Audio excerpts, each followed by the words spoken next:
What's up, guys? Back at it with more One Piece. As always, if you enjoyed the video, don't forget to hit that like and subscribe. But I have to ask the question, where is the Gumu Gumu no Mi? I know, the Gumu Gumu no Mi is not Luffy's fruit. It's not that at all. But then where is the actual Gumu Gumu no Mi? There has to be one, right? There's a devil fruit power for everything. There's a jacket fruit. I know that's everybody's go-to when they're talking about a useless or weak or just out there fruit of why would that be a fruit. But the jacket fruit, there has to be a rubber fruit. Come on, there has to be one. So where is it? If it's not Luffy's, where? Maybe the world government has it, and they've been keeping it under lock and key to make sure there are never two rubber people walking around.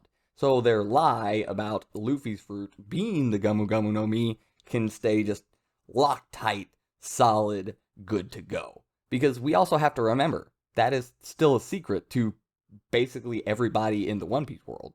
Everybody that it was a secret to before, when we figured it out, it's still secret to them. Luffy is still calling it Gumu Gumu no when he does attacks.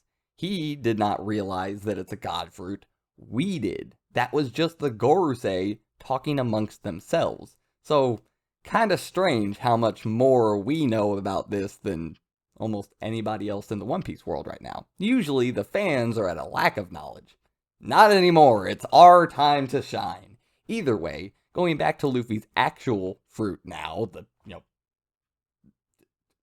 god fruit, okay? I don't even know how else to put it. I could call it its actual name, but where's the fun in that? The god fruit, okay? This thing's absolutely nuts. First thing I have to talk about, the lightning. I don't think that Luffy is creating lightning or anything like that, because we haven't seen Luffy show the ability to create anything besides fire. Now, if we want to go into, like, plasma and all of this, King of Lightning, I already know, already watched it. Either way, yeah, we can get into all that. Because, Red Hawk, Red Rock, he does kind of create some amount of fire there. But still, there is currently a storm going on overhead with him and Kaido. He already went up into the clouds and came out as Giant Luffy. I'm not putting it past him to reach up there and grab a lightning bolt, turning it into rubber, same way he did with the ground to bounce Kaido's attack back, possibly to Kaido's attack. Another thing King of Lightning mentioned that I also have to bring up. This is a really good point. If Luffy didn't turn Kaido's blast breath into rubber, it should have detonated on the rubber ground. Luffy is, well, okay, the rubbery ground, whatever. Because, well, if it detonates on Luffy's rubbery body, it should detonate on the rubbery ground. Otherwise, wouldn't it bounce back off of Luffy just like it does off the ground? So, wouldn't Luffy have to rubberize the attack as well and then bounce it back and have it explode? But then you get into this weird conundrum where wouldn't it just bounce off of Kaido too and then just bounce into the air? A rubber blast breath sent to just eternally wander the universe, bouncing from planet to planet.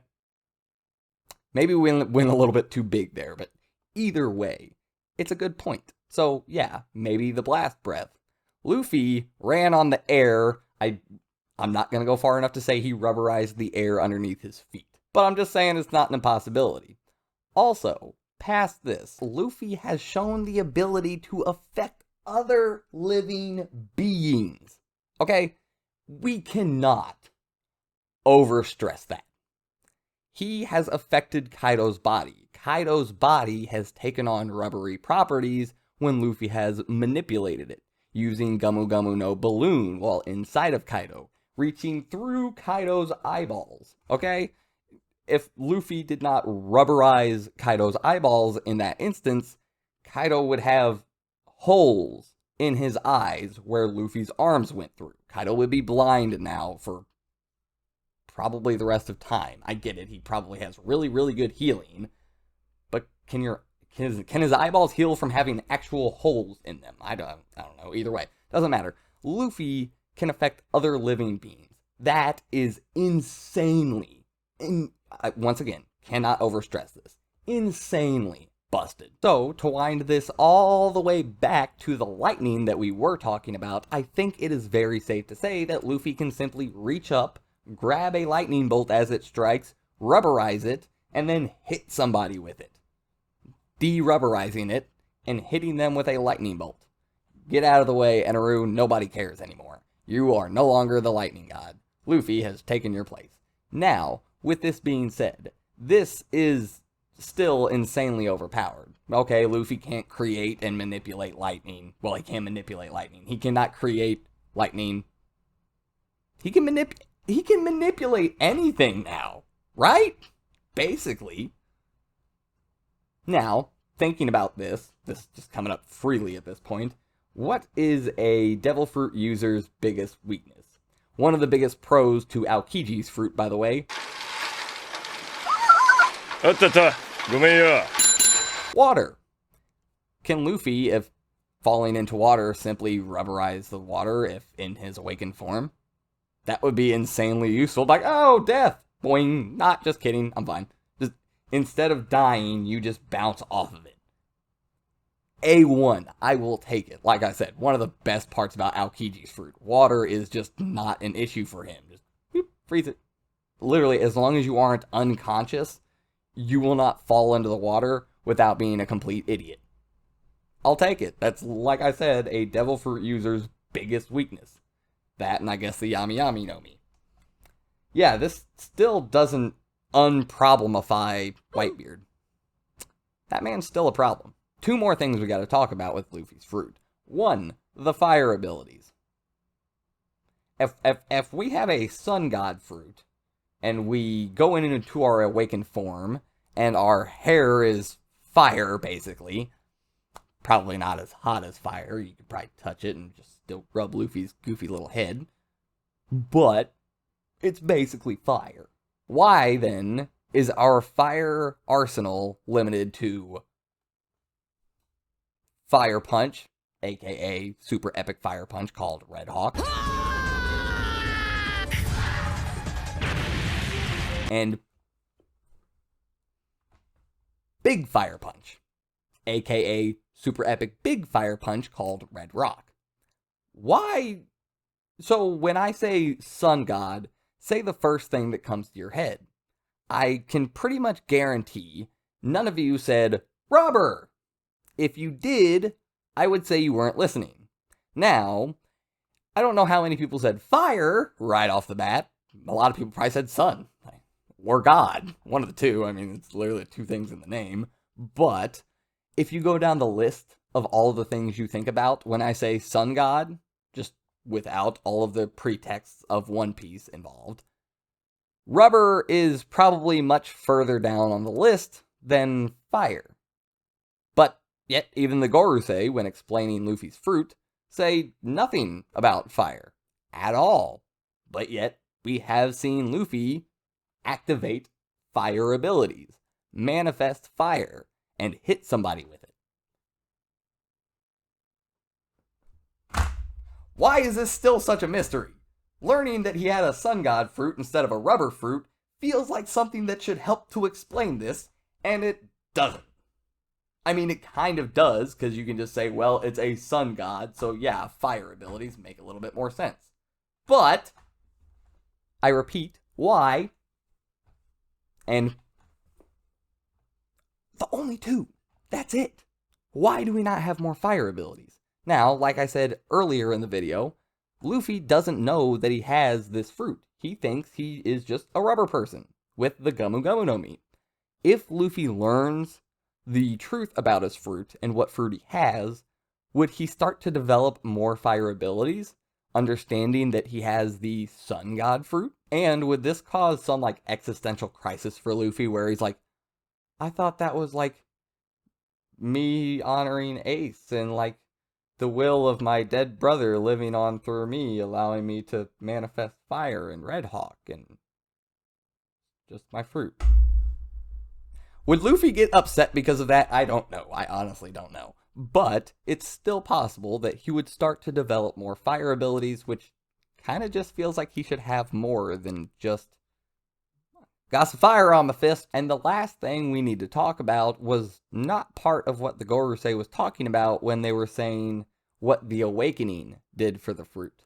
But when they were talking about its basic abilities, what it does just upon eating, they said the user of the fruit possesses a rubbery body and fighting in whatever way he fancies brings smiles to the faces of the people. That last bit. The original user, well, maybe not the original user, but the one we all think of, Joy Boy. We can pretty much say for a fact he was a user of this fruit who had awakened it. That is why Zunisha could tell by Luffy's unique heartbeat that he was the same as Joy Boy. Once Luffy awakened the fruit, he got the doom-da-da-da heartbeat. This is what led Zunisha to say, Joy Boy. It's almost as if you're right here. That is because nobody else has this unique heartbeat from being an awakened user of this fruit with this rubbery body, causing the rubber heart to sound different. Now, with this being said, Joy Boy, happy, Nika the Sun God, freeing people, obviously making people happy. Luffy, we have seen him make all kinds of people smile. We have seen him, just by being him and wearing his emotions on his sleeve and fighting for what he believes in, recruit all kinds of people. You could look around for days and you'd still be looking at all the people who have allied with Luffy at this point. What is it about this fruit? Now, I can understand this from a kind of meta perspective, outside looking in, because it's goofy. It's Looney Tunes. That stuff, especially for a younger demographic, brings laughs and smiles and joy. That's what the rubbery, cartoony bodies and effects do. That's why they have been popular for so long. But inside the One Piece world, is this fruit basically a cheat code to amassing a ton and an absolute massive metric ton of support and followers? Is this bringing the smiles to people's faces truly an ability of this fruit that the people around you are almost destined to like you? Not forced, because, well, there's plenty of people who have met Luffy who haven't liked him. So I guess a good question would be, how much does the fruit passively affect people around Luffy even without being awakened? I don't know. Kind of interesting. I've really been stuck on that it brings the smiles to people's faces bit. How much has that aided Luffy, if at all, in amassing this grand fleet? This insane amount of support, these thousands of followers at this point, I'm pretty sure. Getting to be a pretty big crowd back there. Either way, I hope you guys enjoyed. As always, leave your thoughts down in the comments below. I love talking to you guys, and I respond to pretty much all of them. So, with that being said, I gotta get out of here. I hope you guys enjoyed. I'll see you next time. I'm out.